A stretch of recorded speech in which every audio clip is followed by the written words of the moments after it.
David Blanton, welcome to the Pre-Construction Podcast. Hey, good morning. Great to be here.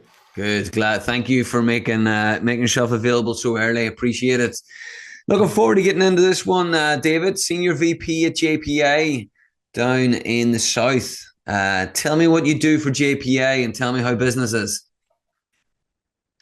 So I sit in our Dallas office, which we call Central, and kind of lead the pre-construction efforts in both of our regions, which is kind of Southern California, that we call West, as well as everything in kind of the DFW, although we're currently, as we speak, expanding into the Austin and Houston markets with some land opportunities that are coming online.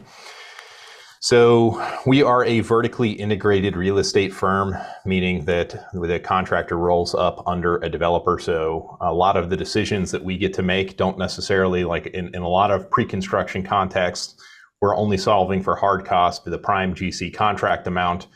In a lot of instances, because we control the whole value stream, we're able to solve for pro forma level issues to make projects more profitable, because if you can generate more NOI, then you can generate more hard cost cap.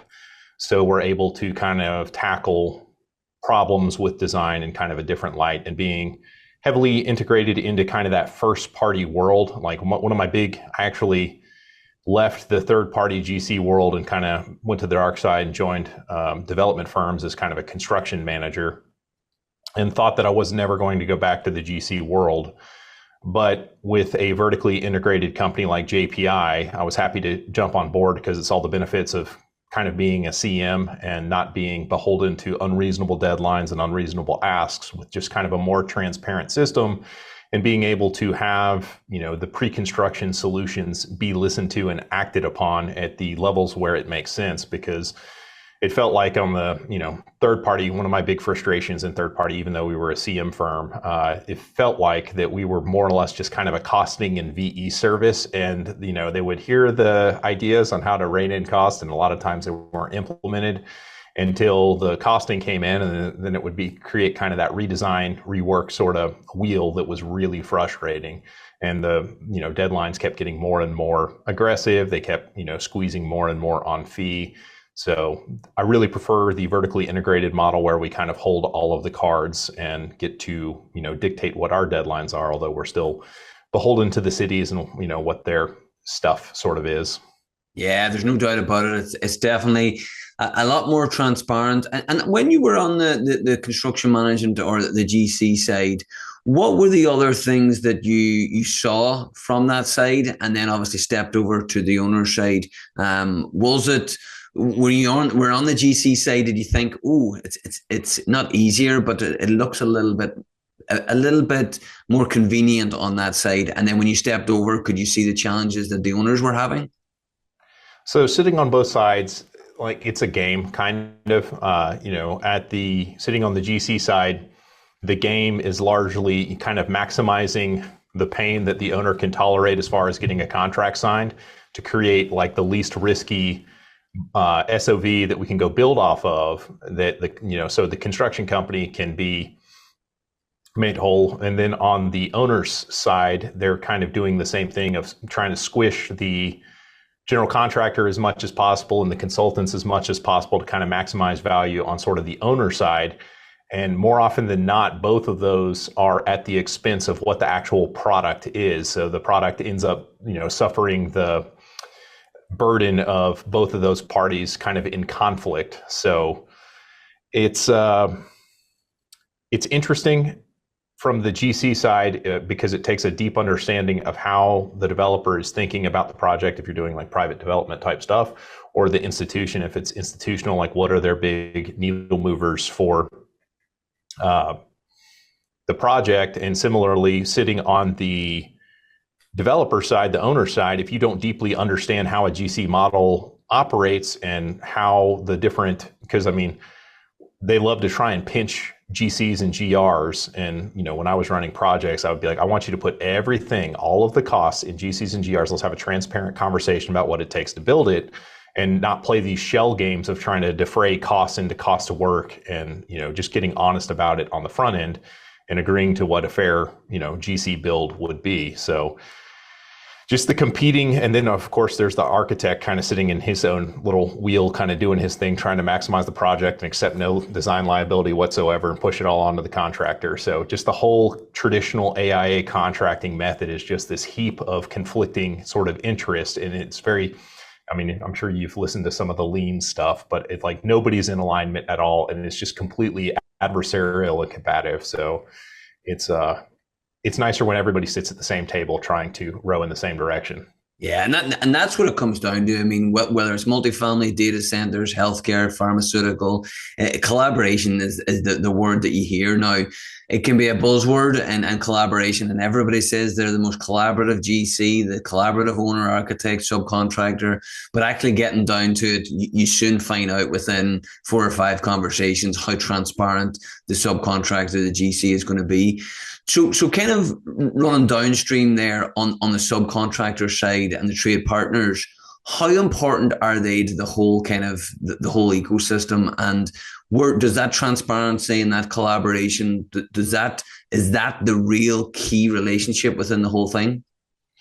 I'd love to say yes. And during COVID, when we had materials shortage, we tried to, foster these kind of key relationships and not really open things up to bidding and just kind of do target value design and all the other buzzwords. But what we found, like building the multifamily product, like we are building to a price point.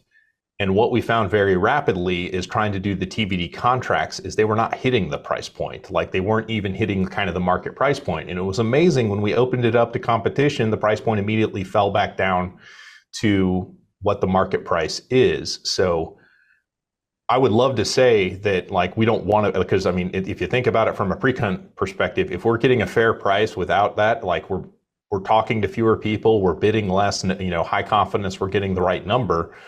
But we tried that on like 3 or 4 different scopes, and we were just burned on every single one. And it could just be that the tradesmen that we engaged just didn't understand how that relationship is supposed to work and didn't, show up in the right way. And that very likely could be. But I mean, it could just come down to the contracting vehicle because, I mean, ultimately it's a lump sum contract. So, playing in their own interest, they're going to try and maximize that lump sum. So yeah, I don't know what went wrong there. Listen, but it's very short-sighted, David, when you think about that. I mean, you work with a company like JPI that's got 2 specific areas that they're going to be building on for the next 20, 30 years.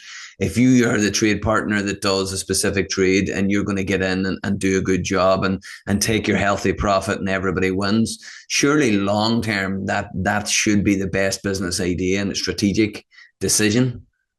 I would agree, and I was optimistic that we were going to get there because some of these guys were people we'd been working with for years, and they just didn't hit the price point. And they know the price point because they do the stuff all day long, and it was just very disappointing because I was very optimistic that this whole TBD thing was going to deliver us through these material shortages, but ultimately it was competitive bidding with awards for shop drawings to secure the material orders is where we ended up on those. Yeah, David, it sounds like the whole self-performing craze now is starting to take over. You mentioned fully integrated there. Do you think that's why firms are starting to pick trade partners and go, right, we're going to self-perform this ourselves? I think that it's becoming increasingly difficult as a trade partner to provide value, because the way that the management model is set up, the GC is having to drill down into their business. We're having to validate that material is ordered is going to show up on time. We're having to make sure the manpower is where it's supposed to be. So in a lot of ways, it feels like due to, I don't know what reason, but the lower risk play would be to simply go directly to the labor and contract with them and manage it ourselves. Because if you consider the margin that a lot of trade partners are putting onto the cost of work, and they're not really providing the value in many cases, that, if the biggest shame in the world is when your trade becomes commodified, that, anybody can kind of do it and you're interchangeable. At that point, you can't really demand the margin. And I mean, I know that we've seen it in our business because, Dallas has historically been a turnkey framing market for multifamily. And as the wood was running up and projects were becoming, more and more difficult to pencil in the run up post COVID, we ended up breaking that up and going to labor only framers and, getting material takeoffs done ourselves and buying the material straight from the mills. And if you consider how difficult contracting has become, because when I entered the industry, we would bid a project, we would have a buyout meeting where we would discuss scope. There would be maybe some minor tweaks in the room. You would slide the boilerplate contract across the table, they would sign it and slide it back. And now everybody wants to negotiate an amendment. Just the amount of time it takes to negotiate a subcontract and all of the, increasingly sophisticated insurance stacks that everybody's having to do. Yeah, I get it. And in a lot of ways, it is just a lot cleaner and easier to look at insourcing some of the trades. And we're certainly exploring that beyond just the lumber side of the business as well. Good. And that brings us to my next question. And I know it's something you're passionate about, is the labor shortage and the skills, the lack of skills. We talked about it briefly before we came on. Let's touch on labor shortage first. What are you seeing right now? And we can kind of go into the history of why it's like that, but what are you seeing on the ground now? So the closest to the boat would be simply getting bids from trade partners. There's not that many people who know how to estimate at kind of the nuts and bolts level.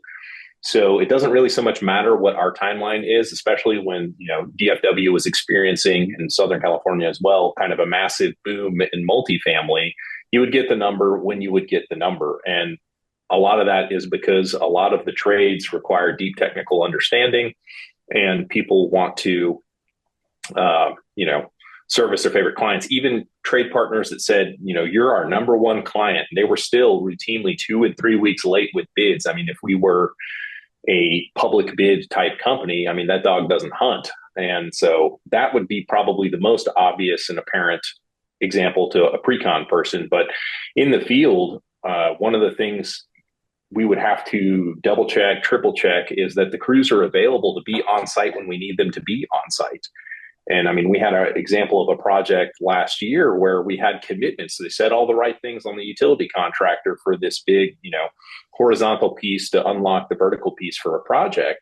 And then it came time to mobilize, and they're like, we don't have anyone available. It's going to be 3 weeks. And so the project's immediately taking a 3-week hit because, he couldn't honor the commitment he made because another project kind of went sideways and he couldn't pull his guys off. So, it's great to be busy all the time, but at the same time, that creates kind of a brittle system where if one domino falls, then, all the other ones start to fall as well for that subcontractor. So it gets to the point where we're having to manage the subcontractors kind of book of work as well to make sure that we're not overextending them so that all the other projects don't, go sideways.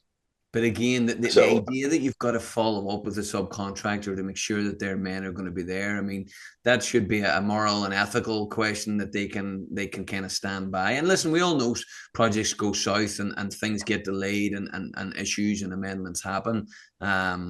But stacking them up and then does that have a knock-on effect to the next client of 3 weeks? And before you know it, you're into months and months. Yeah. And we've observed that as well, where we had a good trade partner, like just showing how everything's networked. We had a good trade partner who was performing well on projects, but quickly become kind of a blacklisted player because they signed up their biggest contract ever with a sketchy developer who stopped paying them. And so they started robbing Peter to pay Paul. And then all of a sudden our project took a hit and we're starting to see lien show up from material men from them not getting paid. So, everything's a network, and it's very difficult to exercise the due diligence necessary to keep your piece of the, table clean, so to speak. Yeah, it's a difficult, and we talked earlier about how important your trades are as well. Getting the trades list right is so important. And then talk us now about the skills gap. Let's talk about the skills gap that you're seeing within JPI, and let's talk about some of the reasons why it's like that, and maybe some of the solutions. So skills gap.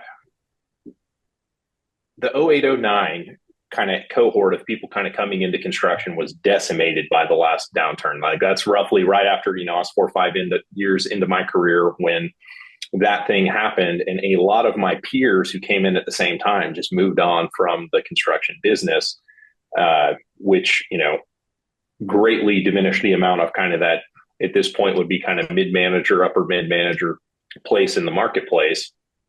And similarly, the kind of the baby boomer cohort is starting to age out. So, they're disappearing with a lot of the, skills and knowledge that they've fostered over, dozens of years. And similarly, we have a, workforce entering the market that seems to be less interested in kind of putting roots down and sitting in the same role and developing kind of deep technical skill, because ultimately the construction trade is an apprenticeship game. And really it's just diving deep on what you're doing. It's very easy to understand about 60, 70%, but when you really want to be successful, you really do have to dive to the depths of that 90, 100%. But people are so interested in kind of moving up and moving on that very few people are willing to put the time in to develop those deep skills. So a lot of what it feels like pre-con and just being a general contractor in general now is rapidly building teams and maximizing kind of the systems that make people be successful, even if they don't necessarily have the, inbred, that's not the right word, the innate skill set to kind of be successful. So like there's incredible pressure on the systems that we're implementing as a contractor that can generate success with people who may not have, the deepest experience. Because a lot of the GC, traditional GC roles, if you think about all the skill sets that they have to be successful, it's asking a lot, because you're not really developing a specialty in kind of one thing. Like think about a PM, for instance. A PM has to be kind of a bad accountant, has to be a bad lawyer, has to be like a therapist and a babysitter a little bit. They have to be bad at scheduling to be good at it. And there's just probably 10 or 12 different skills that they have to have, a good competency on. And if you're, not successful at any one of those particular skills, projects can go sideways depending on what phase the project is in. So, part of it is taking the systems and defining kind of tighter roles and definitions of what each player is supposed to do, and then kind of cross-training and creating kind of that ladder where people are getting more experience, but they're getting to get more reps on the particular thing. Because an example of that is in our model, traditionally, people would come in and they would get assigned a project. Well, a project's about 3 years long, and each phase of the project you need to kind of experience. The problem with the 3-year-long project is that you've kind of forgotten what the beginning was like when it's time to start the next one. Like, what it's like to close out a project, but you don't remember what it's like to kind of start up a project. So you're getting one rep at kind of each phase, just using a 3-year example schedule. Versus, if you can get on a lot of projects at the same time, you can get multiple reps at the same phase of the project. So you can kind of rapidly learn from what happened last time and get better for the next time. So, that's one of the things we're kind of internally looking at, is seeing how we can expose our staff to more and more projects without having them necessarily go deep on the same project, but go deep on a piece of that project. And so that's one way we're personally, or as a group, trying to solve that issue.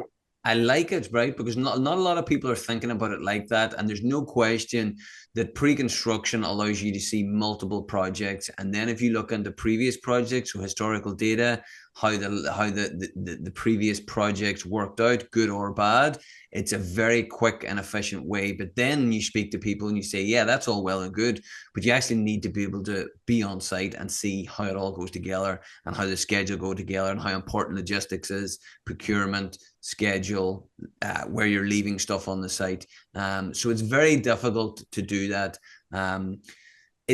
Do you guys do it? And I like what you said as well about specialisms, right? We're not seeing enough people specializing in a particular thing, and anybody does, and anybody listening to this, and it'd be interesting to see if you agree with this, David. If you are thinking about where you sit within the industry, picking a specialism, whether it be mechanical, electrical, piping, steel, concrete, and being the best at it, or knowing it deep, Is that the best way to progress your career?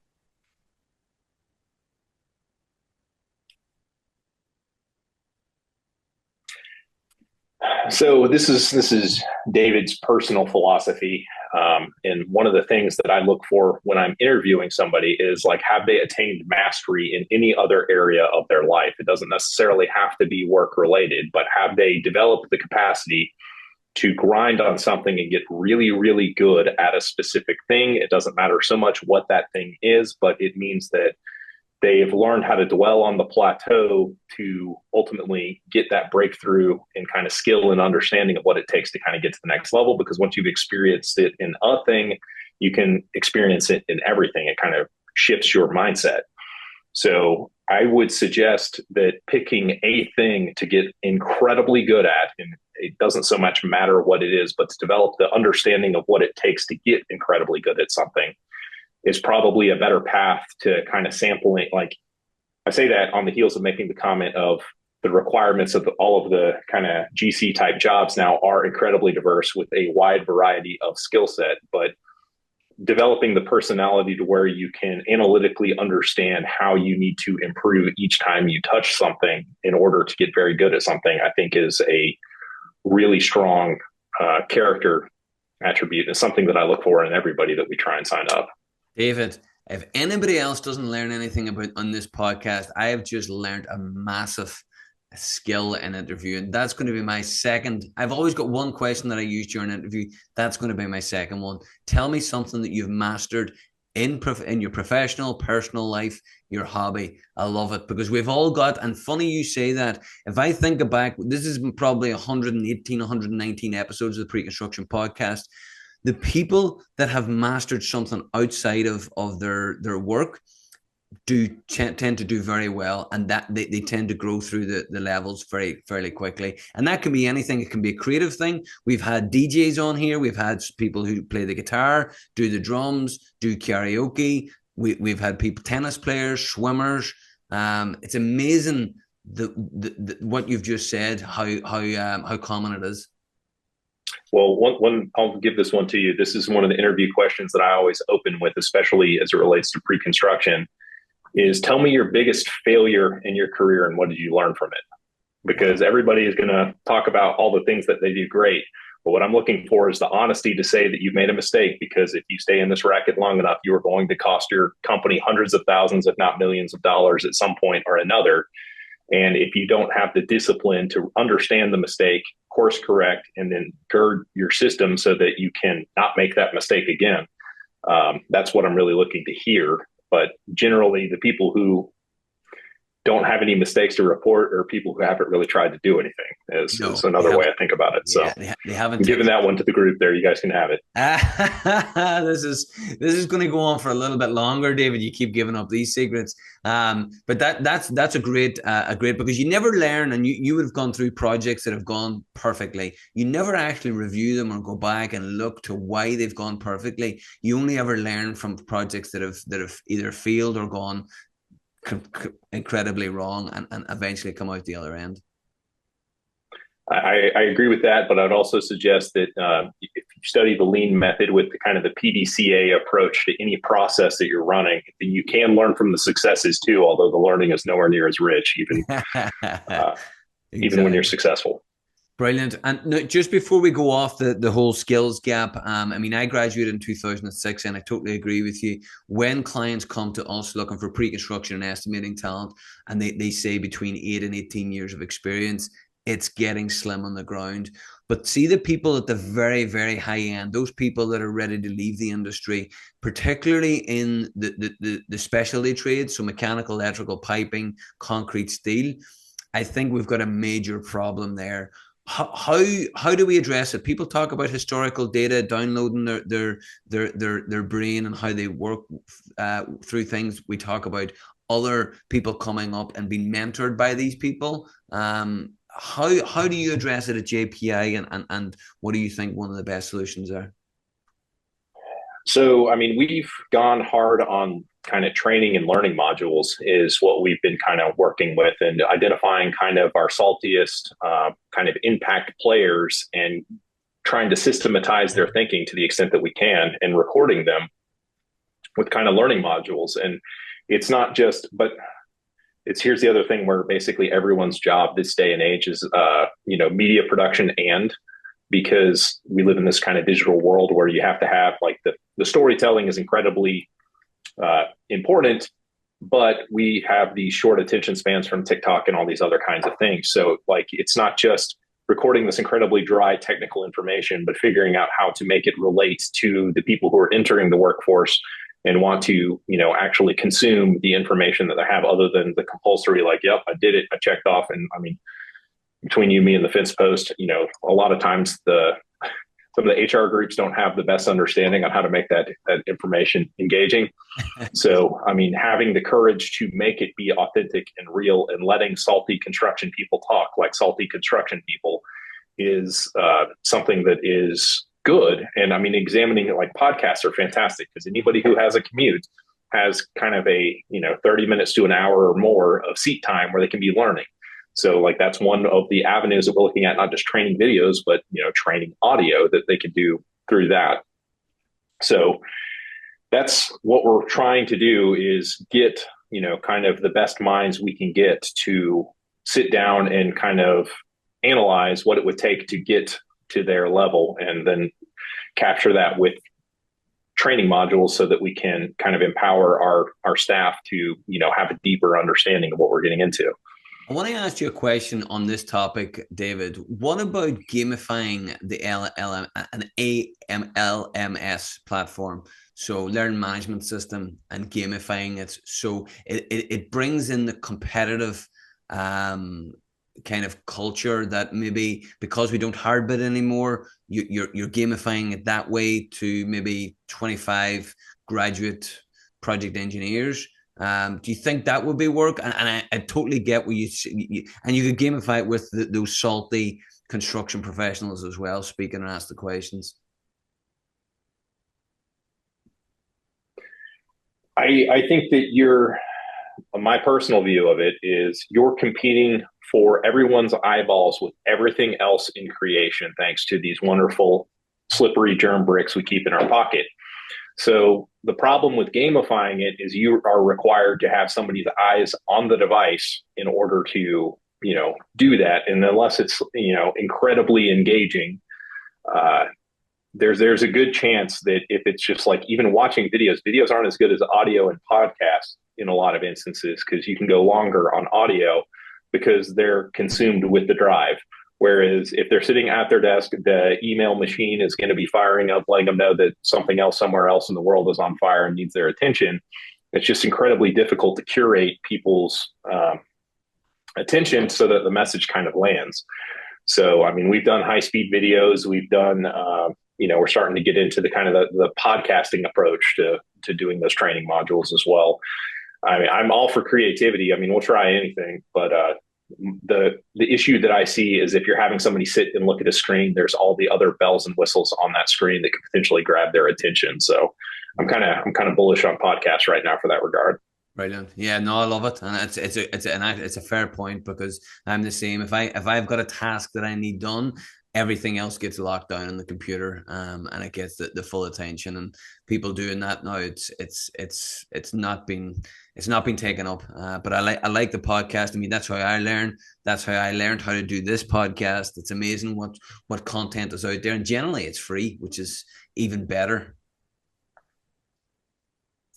People want to help other people. Like, I mean, this is a great example of that. Lots of, you've got 120 of these in the banks. That's 120 people plus you willing to put the time out there trying to, help make people better. Because I think as an industry, we kind of need it. So I think it's great what you're doing. So let's talk about everybody trying to help each other. Let's talk about the EPA and the wonderful changes that they are bringing in, David. What are we seeing come down the line, and are they helping us in any way? So this is a topic very near and dear to my heart, because the answer is no. So for people who are listening to this and are not in a multi or residential space, 2024 was a code adoption year. So there was a number of changes that took place within the building codes, but the most notable of that is most residential construction in the United States are wood frame structures, and the number one risk to wood frame structures is fire. And this year was a code adoption year where we changed all of our refrigerants from what we've historically used to these new A2L refrigerants, which displace air more and are more flammable than the previous deals. But however, their manufacturing process is a little bit more green, which is why I feel like the EPA probably, the global warming potential on the refrigerant is lower. The problem is that they dropped a flammable gas that we have to pump into these wood frame buildings. And there's a number of knock-on effects, and we're still understanding through code analysis of what that means and how we do that. So, initially the fear was we'd have to create these 2-hour shafts into the buildings with, ventilation so that if, a fitting ever burst, that the refrigerant would have a place to escape. And ultimately what it did is just drive a bunch of cost into the projects. And that's what we're seeing. We saw it last year with the code adoption that we saw, where we were adding a bunch more kind of ADA clearances and receptacles, convenience receptacles into kitchens and stuff like that. But it never seems like these code adoptions make the cost on the projects go down. They only go in one direction. And the problem is that the good ideas that we're having cost more money than the, resulting people who are looking to, get into these houses can afford. So we're pricing out, like, even the rent adjusted stuff, like the attainable housing, like it's not all that attainable. Like, if I just say that to you and you're not familiar with the industry, what that means, deals in Southern California, we're looking at housing deals where 50% of their take home pay is going to housing, just for not to own a house, but just to rent. Dave, and what I fear is that's kind of coming to the rest of the nation, and where incomes aren't as high as they are in Southern California. So I would ask the regulators to be more gentle with what they do, because I don't think cost is a consideration when a lot of these things are happening, and there's nothing we can do. It's not like we can VE out the refrigerant that's now required by code. So yeah, it's a sticky situation, and code adoption years are always tough in multifamily. Yeah. And how often do they happen? It depends. There's a number of different codes, and they're all on like 3 or 4 year cycles. Okay. So, we'll get a year or two of peace before somebody else decides to change the rules we get to play by. And would the finance houses be looking at those years and go, you know what, this is going to make it clear, this is going to make the cost more attainable, more consistent? We're already having problems here getting money out of the bank to get these projects going. But when these financiers and the owners see that the code adoptions and rising costs, it's just making everybody's life so much more difficult. It is, and it's degrading the value of our historical data, because, if you work for any contracting firm, within a year, you have amazing historical data if you're paying attention. But in a code adoption year, you have to then escalate all of your old historical data. It makes it more difficult on the owner's side, because it takes a sophisticated owner to understand that they can't just look at their last deal and be like, this is how much it's supposed to cost. It's like, it did cost that much 2 years ago with runaway, inflation, and now 2 code adoption cycles or whatever. So the value of the historical data, like, the shelf life is increasingly short. Like, 2 or 3 quarters, it feels like, is an appropriate place before we get into a runaway materials market again, and then all the data is useless. Yeah, it's crazy. It kind of goes back to the specialism and why you should be looking for a specialized trade partner within your sector, and a specialized GC that can just know all of this stuff from an owner's point of view. The owner can just go and get a multifamily GC and go, you know what, this is what it's going to cost because of these reasons, code adoptions, laws, whatever it may be. It just comes back to what we talked about. You've got to be a specialist within your sector. Yeah, absolutely. You really do have to dive deep and really understand the details to do, anything approximating a good job at it. Brilliant. Well, David, I have to say, unfortunately, we're running out of time, but it sounds to me like there's at least one more podcast where me and you pick a particular topic and dive deep into it for the multifamily listeners, because we get a load of listeners from all over the US in different sectors, but multifamily through the analytics we know is one of the highest. So if you wouldn't mind, we would love to have you on again. But for anybody that's listening to this now and says, you know what, David touched on a couple of things, I would like to just follow up with them on this one or two topics. Where is the best place to get you?